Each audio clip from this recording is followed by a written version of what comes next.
Salam hangat pejuang ASN semua. Semoga perjuangan kita akan membuahkan hasil yang terbaik. Teman-teman honorer semua tentunya tidak akan melupakan sosok yang satu ini, mantan Presiden Indonesia Bapak Susilo Bambang Yudhoyono yang juga dikenal sebagai Bapak Honorer Indonesia. Nah, coba kita lihat statement beliau 1 tahun yang lalu untuk mengingatkan kembali kita untuk menolak lupa. Saya akan bicara tentang rencana pengangkatan guru honorer menjadi ASN di tahun depan.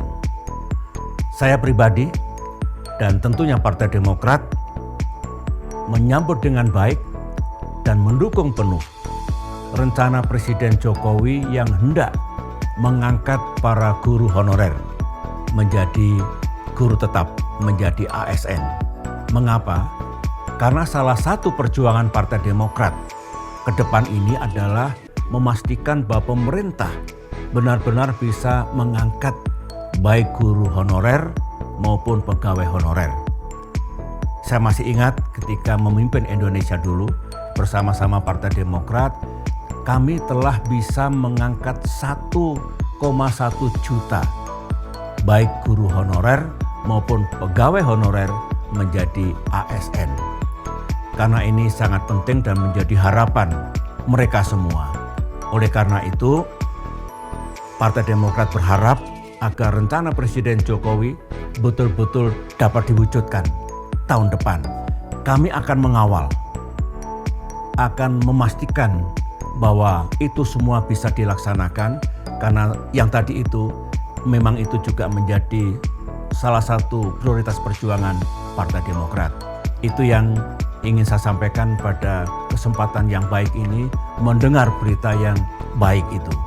Statement tersebut disampaikan oleh Bapak mantan Presiden Susilo Bambang Yudhoyono di kanal YouTube pribadinya, yaitu Susilo Bambang Yudhoyono, pada saat beliau ini memberikan dukungannya kepada Koalisi Indonesia Maju. Nah, di sini beliau waktu itu berpindah dari koalisi yang sebelumnya mendukung Anies Baswedan, kemudian beliau mendukung ke Prabowo.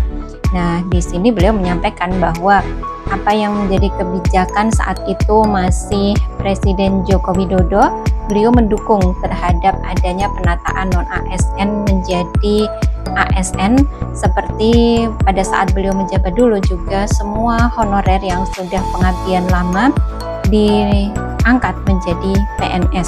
Nah, statement beliau yang memberikan dukungan kepada pemerintah untuk mewujudkan honorer menjadi ASN ini perlu kita up lagi agar beliau mengingat kembali bahwa memang masih ada tugas untuk kemudian menyuarakan kepada pemerintahan, di mana Partai Demokrat ini sekarang menjadi koalisi di dalam kepemimpinan Prabowo, agar terus menyuarakan bahwa untuk honorer ini bisa dijadikan sebagai ASN.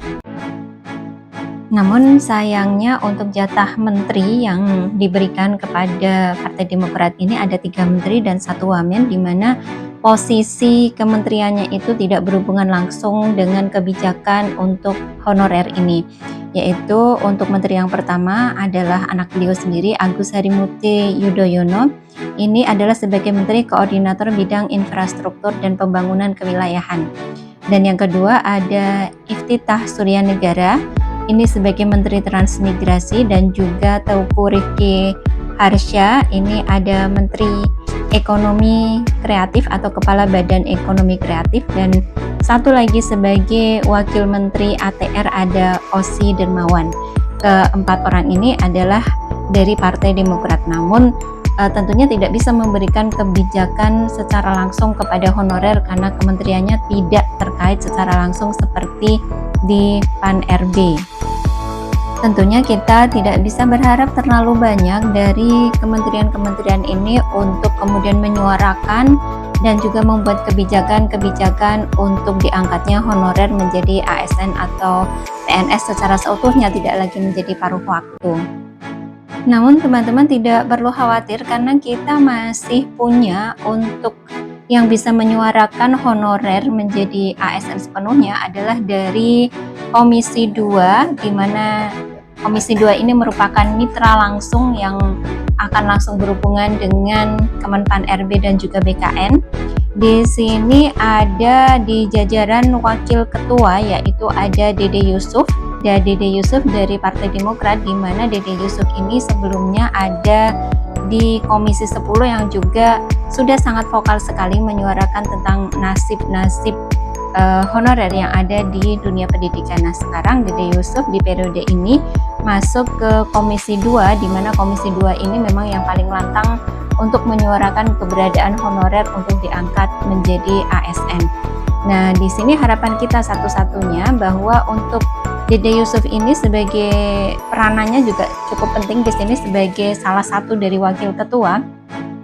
Mudah-mudahan Dede Yusuf ini bisa memberikan suara yang lantang agar kemudian para honorer ini mendapatkan jaminan dan kepastian untuk diangkat menjadi ASN sepenuhnya, tidak hanya sebagai P3K yang paruh waktu. Jadi kejelasan nasibnya mudah-mudahan akan bisa diangkat melalui Dede Yusuf ini. Dan untuk pengetahuan kita bersama, kita harus juga tahu bahwa komposisi di Komisi 2 DPR RI ini untuk Partai Demokrat ini hanya memperoleh 3 kursi. Memang secara komposisi ini terlalu sedikit jika nanti untuk kemudian memperoleh suara dalam hal pengambilan keputusan. Namun bisa kita lihat nanti bahwa untuk koalisi yang ada di koalisi Presiden Prabowo ini nanti bisa menjadi komposisi yang sangat bagus. Dan juga perlu juga diingat teman-teman bahwa untuk Partai Demokrat meskipun hanya mendapatkan 3 kursi saja, namun secara posisi Dede Yusuf sebagai salah satu wakil dari Ketua Komisi 2 ini mempunyai juga pengaruh yang lumayan besar dalam pengambilan setiap keputusan, karena beliau juga termasuk yang vokal menyuarakan suara-suara dukungan untuk penuntasan honorer menjadi ASN. Jadi mudah-mudahan beliau bisa menyuarakan keinginan para honorer di seluruh Indonesia agar nantinya menjadi ASN sepenuhnya, tidak lagi menjadi P3K paruh waktu, tapi semuanya akan menjadi ASN P3K yang penuh waktu, yang tentunya dengan kesejahteraan yang sesuai dengan yang seharusnya diterima. Semoga juga untuk Presiden Susilo Bambang Yudhoyono melalui partainya, melalui koalisinya di dalam koalisi Indonesia Maju bersama Presiden Prabowo ini bisa selalu mengingatkan kepada pemerintahan yang sekarang untuk memberikan dukungan agar pemerintahan yang sekarang bisa juga setidaknya melakukan hal yang sama seperti pada saat pemerintahan Presiden Susilo Bambang Yudhoyono pada saat itu, untuk mengangkat seluruh honorernya menjadi ASN, atau pada saat itu adalah menjadi PNS, karena saat itu memang belum ada mekanisme P3K. Demikian informasi yang bisa saya sampaikan untuk video kali ini. Jangan lupa untuk share video ini sebanyak-banyaknya dan subscribe serta nyalakan notifikasi. Salam pejuang ASN.